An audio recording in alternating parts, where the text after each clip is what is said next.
Are you curious about how to secure your home network from hackers and cyber threats? Do you want to learn a valuable skill that can boost your career prospects in the IT industry? If you've answered yes to any of these questions, then this video is for you. In this video, I will teach you how to use a free and powerful tool that can scan your network for vulnerabilities and help you fix them. This tool is called Nessus. It is widely used by professionals and organizations around the world. You will learn how to install Nessus on a virtual machine, how to configure and run scans, how to analyze the results, and how to troubleshoot common problems. By the end of this video, you will have a better understanding of how to protect your home network from cyber attacks, as well as a marketable skill that can impress your future employers. Don't miss this opportunity to level up your home lab and your career. Watch this video now.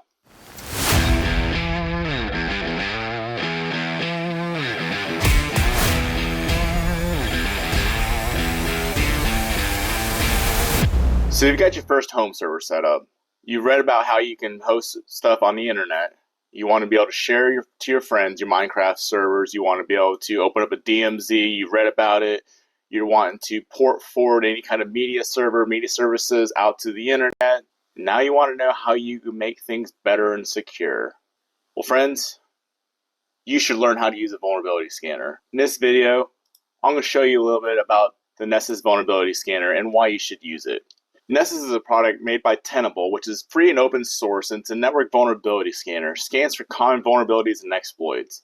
It's commonly used by commercial and government sectors alike for vulnerability scanning, and it's used for vulnerability assessments, even for penetration testing. Nessus Essentials is a free version of the Nessus vulnerability scanner that allows you to scan your personal home network or your educational environment for security issues. It's a powerful tool that can help you discover, prioritize, and remediate vulnerabilities in your IT assets. You can use this product to scan up to 10 IP addresses per scanner and enjoy the same high-speed, in-depth assessments and agentless scanning convenience that Nessus subscribers enjoy.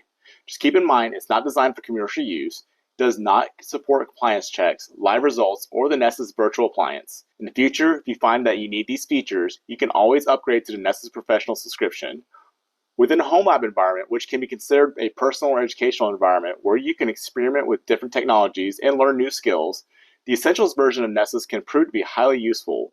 Your home lab can consist of various devices, such as computers, routers, switches, servers, firewalls, and more.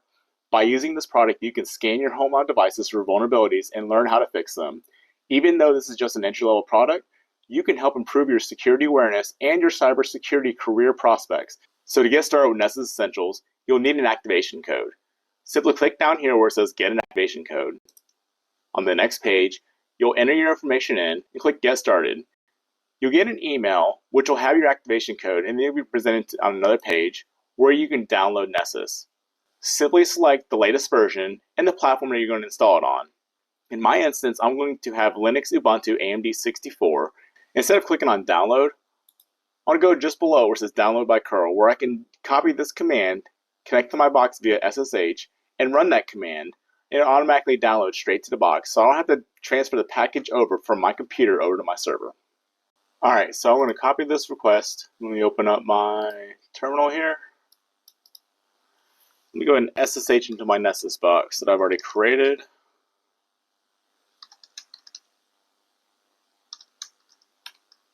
It's going to ask for my super secret password.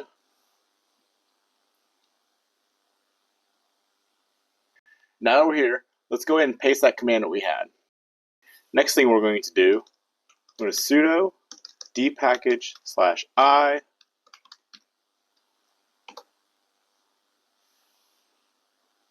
and from here, tells you just right here, we're going to type this command in.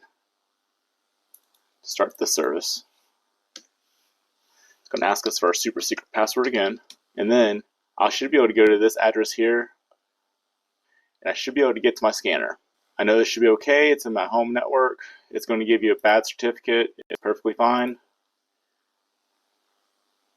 You'll be presented with this screen. From here, we'll hit Continue, register for Nessus Essentials, and since we've already got an activation code, we'll hit Skip. In this box here, we'll enter our activation code. And now this step's going to take a while. From here, it's going to download all the plugins that you're going to need, and then it's going to present you with your login screen. Be right back. So after the plugins are updated, if you refresh the page, you're presented with this welcome screen. This is where you can enter the targets for Nessus to scan. For this example, I'll enter the IP address of the scanner itself. 172.16.10.25 and click Submit. In the next page, it'll show me what IP addresses and host names it has discovered. If I were to have given a range of IP addresses, then I'd be presented with several IP addresses in which to choose from. I'll select the IP address above and click Run Scan. And now we wait. So now that it's done scanning, let's take a look at the vulnerabilities.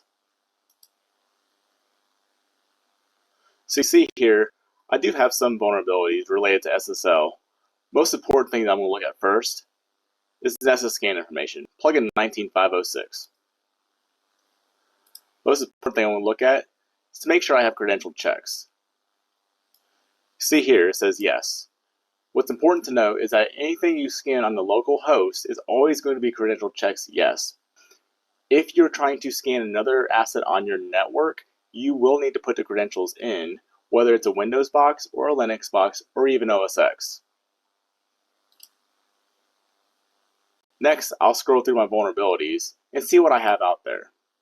See that there's an SSL certificate can't be trusted. This is probably going to be for the Nessus scanner itself. Finally, I'll dig through all the other informational plugins here just to see if there's anything else that needs to be hardened. For example, local user information, passwords never expire, plugin 83303. Depending on whatever benchmark or compliance check that I'm trying to ensure the system has, I may change the password policy on this system. Now let's say that you actually have a system that's not the local host, which 9 times out of 10 you probably will have. If this is a system that's not related to the local host, you'll actually need to click on Configure, ensure that your target is set correctly, click on Credential, and select the appropriate credentials, whether it's SSH or Windows login. Enter your username,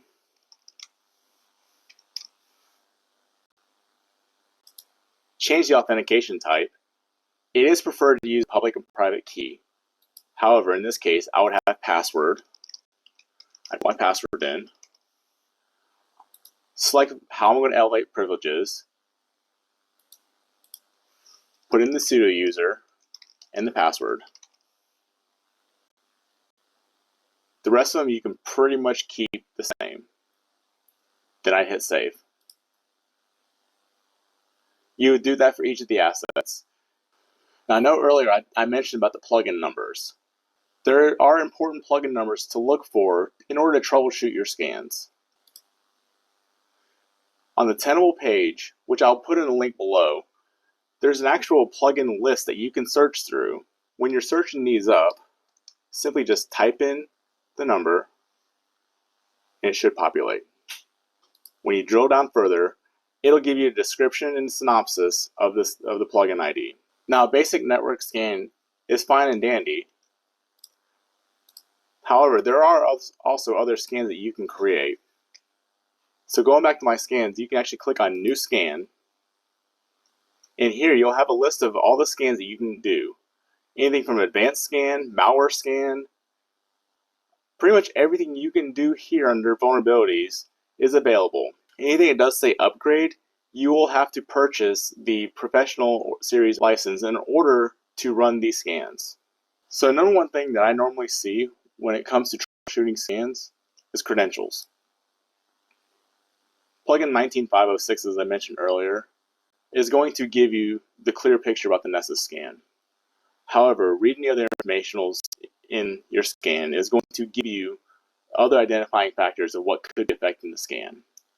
Again, if you go through each one of these and you see something that says anything about failure, authentication issues, so on and so forth, go back to the Nessus plugin page that I listed below, look up that plugin ID number, and it'll give you a reason for the failure of that plugin.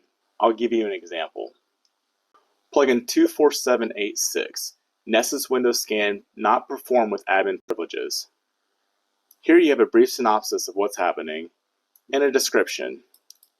It also gives you a solution down here. You need to reconfigure your scanner to use credentials with administrative privileges. So oftentimes you can actually log into a Windows box with the local user, but it may not have proper administrative privileges. In that case, you need to make sure you're actually using a username and password for the Windows system that has administrative privileges that could run the scan.